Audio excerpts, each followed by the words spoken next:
আপনার বাজেট লিস্টে সবচেয়ে প্রিমিয়াম ফোন কোনটি? এই ফোনটি দেখলে আপনি সেটা রিপ্লেস করতে বাধ্য হবেন। চলুন প্রথমে ফোনটি আনবক্সিং করে দেখাই।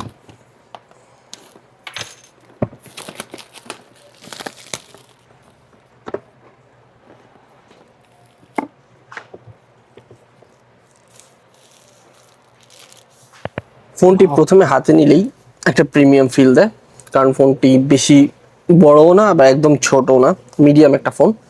এখন দেখব বক্সের মধ্যে কি কি পাচ্ছেন আপনি। বক্সের মধ্যে একটি ডিসেন্ট কভার পাচ্ছেন, সেটা হোয়াইট কালার, হোয়াইট না হোয়াইট ব্ল্যাক কালার, ভালোই।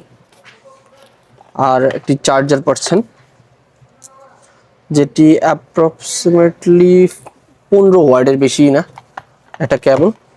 আর হনরে যেমন আগে হেডফোন দিত, এখন আর তেমন প্রিমিয়াম আর ফোনের মধ্যে পাচ্ছেন র্যাম হিসেবে 8+8 16 256, আর প্রসেসর হিসেবে পাচ্ছেন মিডিয়াটেক ডায়মেনসিটি 7100। ক্যামেরা পাচ্ছেন 108 মেগাপিক্সেলের ক্যামেরা, আর ব্যাটারি হিসেবে পাচ্ছেন 6520 এমএইচ ব্যাটারি। এটা আনকমন এমএইচ ব্যাটারি দিচ্ছে, যার কারণে আমরা বলতেও সমস্যা হচ্ছে, কারণ সবকিছু মনে রাখা সম্ভব না।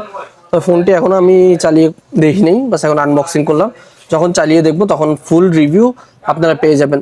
আর কারা কারা এই ফোনটি নিতে চান অবশ্যই কমেন্ট করবেন, আর কাদের ফুল রিভিউ লাগবে তারাও কমেন্ট করবেন।